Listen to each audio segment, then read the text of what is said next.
سلام مجدد. امیدوارم حالتون خوب باشه. بخش چهارم یا بخش پایانی در واقع بررسی مقاله رو در خدمتون هستیم. رسیدیم به بخش 1.6.2 که عنوانش هست Content Analysis of Interview Responses. در واقع یک تحلیلی هست از اون مفاد مربوط به پاسخهایی که در جلسات اینترویو در واقع انجام شد. این بخش یه نکته بسیار مهم هست که اصلا خود کانتنت انالیسیس رو یه تعریف میکنه. این قسمت هایلایت شده. من یه توضیح کوچولو میدم. Content analysis involves the process of identifying perceptions, collecting samples of these perceptions and analyzing them in order to find any correlations.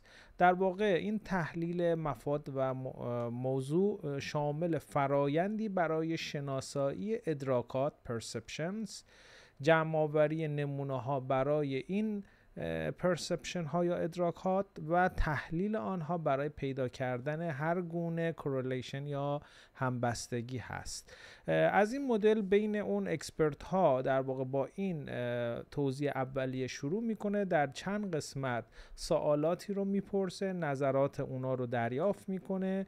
یکی از سوالات مهمشون این بوده که کسایی که مصاحبه میشدن در واقع ازشون میخواستن که اون فاکتورهایی که برای مقایسه این سیستم های PSM در واقع شناسایی شده از ادبیات یا لیتریچر آیا موافق هستن، کم و زیاد شدن، نظر مساعدشون و این رو یه چک میکنن. یکی از موضوعاتی که ازشون سوال میکنن در واقع در مورد سیستم های PSM اصخایی میکنم به معنای روباستنس یا اون قدرت و کارایی در واقع سیستم PSM که قبلا هم توضیح دادیم. یک حوزه هم این بوده و یک بخش دیگه ای هم که سوال میپرسن بخش نهایی بوده، فلکسیبیلیتی یا انعطاف پذیری اون سیستم PSM بوده. و در اینجای مقاله هم یه اشاره میکنه که برای این کار در این پژوهش اومدن از اصطلاح کوادرنت ماتریکس، ماتریس در واقع 4 بخشی استفاده شده که یه مثال هم زده در مورد مقاله‌ای که رفرنس داده. اینم مقاله جالبیه، میتونید برید که پیدا کنید و یه مطالعه بکنید که در مورد ابزارهای تجزیه و تحلیل حوادث هست، Accident Investigation Tools. در اون مقاله از این ماتریس 4 بخش استفاده شده و یک بخشی در اون مقاله کوپلینگ بوده، در واقع به هم چفت و بست شدن. حالا معنای فنی این موضوع در اون مقاله قابل بررسی بیشتر هست. ترکتیبیلیتی هست که از بخش ترکتبل تا اینترکتبل شروع میشه. اینها رو توی مدل هایی که بررسی کرده در 4 بخش دسته بندی کرده. مثلا نگاه کنید کریم که قبلا هم آشنا هستیم، Cognitive Reliability and Error Analysis Method، متد تحلیل خطاها و قابلیت اطمینانی که از نظر شناختی هست. اگر این رو نگاه بکنید در بحث کوپلینگ تایت هست، بسیار محکم هست و از نظر ترکتیبیلیتی در حوزه وسط و بینابین قرار میگیره. رود کاز انالیسیس یا RCA اگر دقت کنید در هر دو قسمت، چه محور افقی و عمودی، در واقع مقدار زیاد بالایی نمیگیره. AEB که اینجا یکی از ابزارهای تحلیل حوادث هست به نام Accident Evolution and Barrier Analysis، در واقع تحلیل لایه‌های حفاظتی و اون اِوولوشن حوادث. فرام مثلا Functional Resonance Accident Model که میبینیم هم از نظر ترکتیبیلیتی هم از نظر کوپلینگ جزء ابزاری هست مثل استم که توی خونه شماره 2 قرار گرفته و همه مقادیر بالا هست و اینجا رفرنس رو هم معرفی کرده.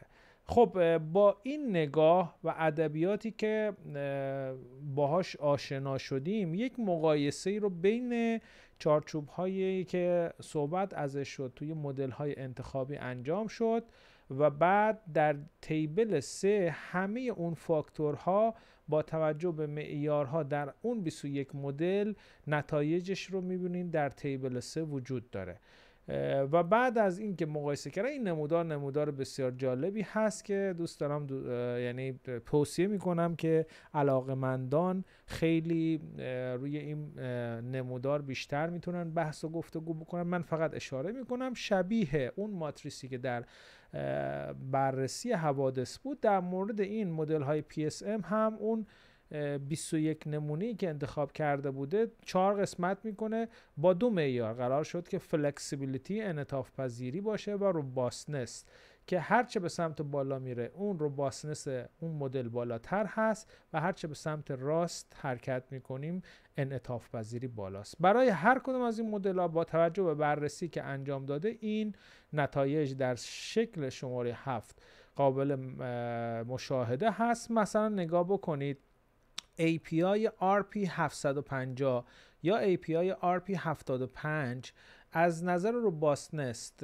مقادیر پایینی داره، فلکسیبیلیتی هم در حوزه تقریبا پایینی هست. برعکس اون ما میتونیم مثلا IOGP در واقع و کوما، اون دوتا مدلی که مربوط به گاز پرودیوسر و UK هست رو نگاه بکنیم، میبینیم که از نظر روباستنس بهبود بهتری پیدا کرده، ولی تقریبا از نظر فلکسیبیلیتی تو همون مقدار هست. مدل هایی مثل انرژی اینستیتوت، دوپانت، آیلو و از همه مهمتر اگر شما نگاه بکنید اوشا PSM که معروف هست 14 المانه و CCPS RBPS وضعیت به این شکله و توصیه‌ای که کرده و نتیجه اینه که IPSMS یا Integrated Process Safety Management System تونسته هم فلکسیبیلیتی و هم روباستنس بالایی رو نسبت به همه مدل‌ها داشته باشه. بعد از اون وضعیت CCPS، اوشا، آیلو، دوپان، انرژی اینستیتوت وضعیت مناسب تری هست بین مدل هایی که بررسی کرده و این نتیجه تحقیقاتی بوده که در واقع در این بخش و گراف میتونیم ببینیم.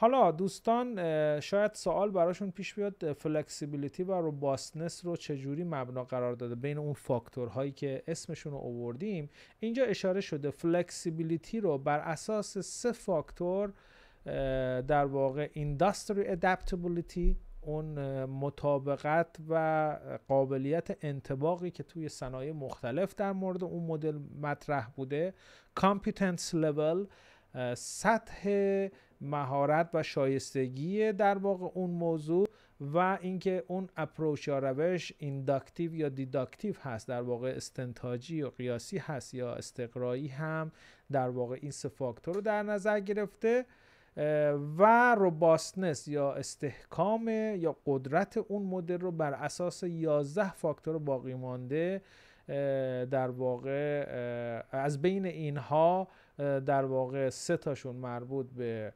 کالیبریتد شده برای فلکسیبیلیتی و 9 تاشون هم در واقع برای روباستنس. میتونید ادبیاتی که در واقع لیتریچر و منابعی که تو این پاراگراف قسمت‌های نتیجه گیری وجود داره رو با هم ببینید و در انتها کانکلوژن که قسمت پایانی مقاله هست یک توضیح در واقع خلاصه‌ای در مورد نتیجه گیری خدمت شما ارائه میدم. اینه که تحلیل مقایسه‌ای که ما انجام دادیم در صنایع فرآیندی بود. 21 مدل بین سیستم‌های Process Safety Management System یا سیستم‌های مدیریت ایمنی فرآیند در صنایع فرآیندی انتخاب شد.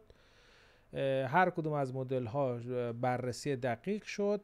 11 فاکتور اصلی برای مقایسه انتخاب شد و در نتیجه اون انتخاب مدل‌ها که رفرنس و ورودی ما در واقع یک بخش ورودیش لیتریچر یا ادبیاتی بود که توی این مدل‌ها وجود داشت، منابعی بود که استفاده شد و یه بخش دیگهش بخش دیگه ای اکسپرت اپینین بود یا نظر خبرگان این حوزه بود و بعد از اینکه این مقایسه رو انجام داد با استفاده از اون ماتریس کواردنت در واقع چارتایی این مدل ها رو روی اون مپ کرد و نشون داد و متوجه شدیم که بین این مدل ها توصیه شده که Integrated Process Safety Management System مدلی که در واقع یک پارچه هست المان‌های کلیه این سیستم های قبلی رو داره امتیاز بالایی رو تو این دو حوزه گرفته و بعد از اون میتونیم از CCPS 20 مدل اوشا دوپاند و انرژی اینستیتوت یا EI هم استفاده بکنیم. یه نکته بسیار مهمی که وجود داره و تاکید پایانی در واقع این بخش هست اینه که ما در همه این مدل ها اگر قسمت پایانی این پاراگراف رو با هم دیگه نگاه بکنیم یه نکته بسیار جالب گفته. این IPSMS که اینتگریتد بوده متاسفانه در زمانی که در واقع حالا این مقاله بیرون اومده هنوز تست واقعی در صنایع انجام نشده، بنابراین نیاز هست که ولیدیت بشه، در واقع اعتباردهی بشه در سازمان‌های مربوطه و بتونه نتیجه اون تست و آزمایش که حالا روی این مقاله در واقع تاکید شده کمترین مشکلات رو داره و بهترین کارایی داره اون دو حوزه در واقع هست، در واقع بتونه نتیجه گیری رو اعتباردهی بکنه. و نکته دوم و پایانی اینه که ما در مدل های PSM به این نتیجه خواهیم رسید که there is no one size fits all PSM، یعنی هیچ سیستمی نداریم که سیستم در واقع PSMی نداریم که یه دونه سیستم فیت باشه، مچ باشه برای همه سکتورها یا بخش‌هایی که در صنایع فرآیندی وجود داره. این نکته رو دقت بکنید. ما در صنایع اگر شیمیایی کار میکنیم، در صنایع پروسسی مختلف مثل پتروکمیکال، اون هم با محصولات مختلف، میدونیم تنوع زیاده، اویل اند گس، بخش اکتشاف، بخش حمل و نقل، بخش کارخانجات شیمیایی که PSM براشون الزامی هست، ما نمیتونیم بگیم یک روش، یک سیستم وجود داره که برای همه این سکتورها در اون صنایع کاربرد یکسانی داشته باشه و این نتیجه بسیار مهمی هست. پس همیشه ما باید بهترین مدل رو انتخاب بکنیم با توجه به فاکتورهای مد نظرمون که برای اون بخش یا سکتور و سازمان در واقع هست. جای کار برای در واقع بررسی بیشتر این موضوع با تست در واقع روش‌های مشابه با این مقاله توی صنایع فرآیندی وجود داره و در واقع اینجا مقاله اتمام پیدا میکنه. امیدوارم که مفید واقع شده. قسمت آخر هم که میبینیم که تمامی رفرنس ها رو اشاره کرده و دوستانی که مدل های مختلف رو میخوان یه بررسی دقیق تر بکنن میتونن از این رفرنس ها مطالب بسیار خوب و مفیدی رو داشته باشن. امیدوارم که این مقاله در مورد یک تحلیل مقایسه‌ای بین سیستم‌های مدیریت ایمنی فرآیند در صنایع فرآیندی مفید واقع شده باشه. امیدوارم هر چه زودتر شما رو با یه مقاله دیگه ببینم و بتونم کمکی انجام بدم. موفق باشید. خدا نگهدار.